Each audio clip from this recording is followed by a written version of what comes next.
Welcome back. In this video we will create a ribbon chart.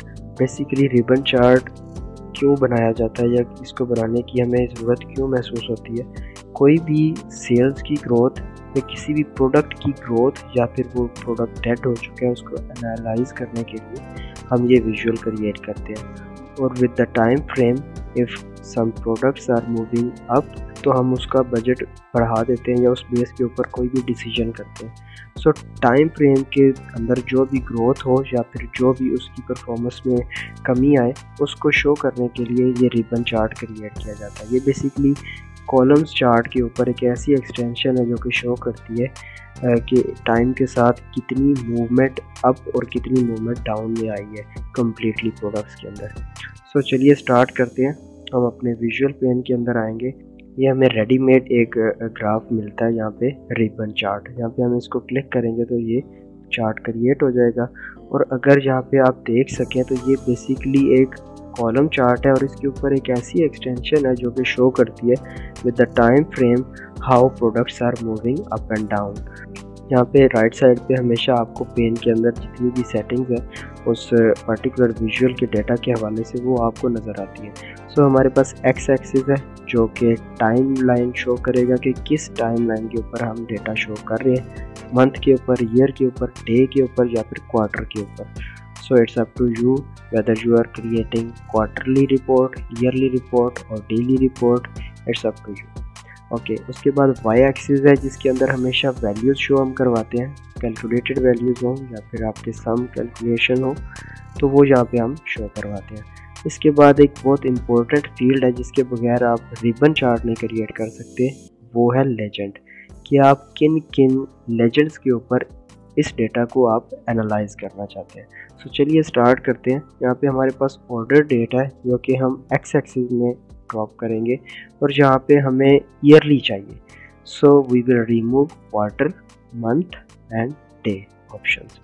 Okay, इसके बाद हमारे पास है सम ऑफ सेल जो कि हम वाई एक्सिस में डालेंगे क्योंकि जो भी कैलकुलेशंस है मैं आपको बता चुका हूँ, यहाँ पे शो करवाते हैं। ओके, यहाँ पे बेसिकली अभी तक आपको देखने को मिलेगा जो ईयरली इनका कॉलम चार्ट्स के हवाले से 2019 में इसने ज़्यादा मूव अप किया और 2018 में उससे down and then down and equals to 2016। Okay, यहाँ पे अब इनको जो मेन पावर देगा वो एक ऐसा सेगमेंट देगा जो कि लेजेंड होगा जिसकी बेस के ऊपर हम डिसीजन करेंगे। ओके, यहाँ पे मैं रीजन को ट्रैक कर रहा हूँ लेजेंड के अंदर। अब हमें रीजन वाइज यहाँ पे आप देख सकते हैं रीजन्स आपको KPIs के अंदर शो हो रहे हैं कि central, east, south and west. There are 4 regions and there are 4 years on which we are analysing our data. Okay, यहाँ पे कोई भी नंबर नहीं है क्योंकि इन चार्ट्स के ऊपर। सो हमें डिसाइड करना थोड़ा सा डिफ़िकल्ट होगा कि किसकी सेल्स कितनी है, क्योंकि अगर यहाँ पे नंबर्स शो होंगे तो हमें इजीली पता चल जाएगा कि whether it is actually higher than this one or not.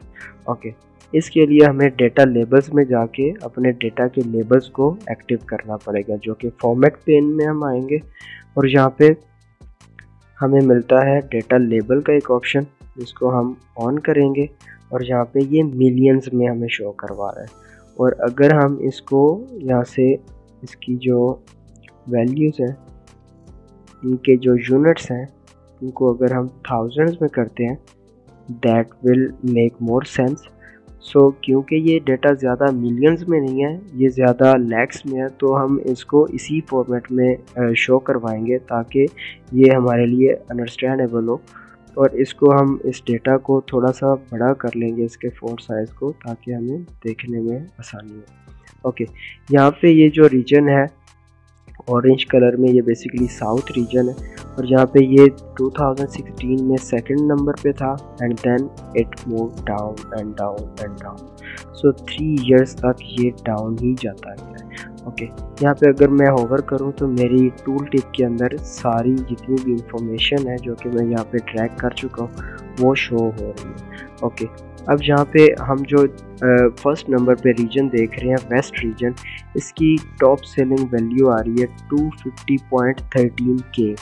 Okay, अगर हम इसको एनालाइज करें कि वेदर इट इज़ करेक्ट और नॉट, सो नीचे वाले से हम इसको कंपेयर करेंगे कि हमारे दूसरे रीजन जो कि ईस्ट का रीजन है उसके साथ अगर इसको मैं वैल्यू को कंपेयर करूं तो आइदर इट इज़ बिगर और नॉट। सो आपको क्लियर नज़र आ रहा है यहाँ पे पूरा डिफरेंस है ऑलमोस्ट 37 के सेल्स का।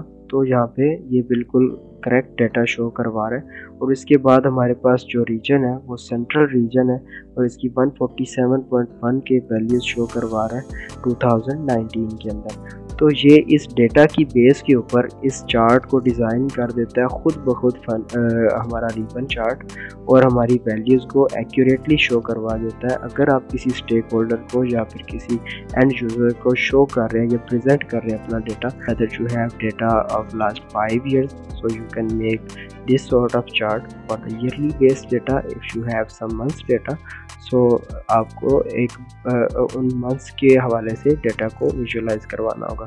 और यहाँ से अगर आप रीजन्स को ख़त्म करना चाहते हैं तो वो भी ऑप्शन यहाँ पे फॉर्मेटिंग के अंदर आपको मिलता है कि आप रीजन्स को यहाँ से क्लोज़ कर दें। पर अगर यहाँ से आप इसको क्लोज़ कर देंगे तो हमें आइडेंटिफाई नहीं होगा डायरेक्ट देख के कि ये कौन सा रीजन है जो आप जा रहा है और कौन सा रीजन है जो कि डाउन जा रहा है। So it is recommended to use legend in this section for the ribbon chart.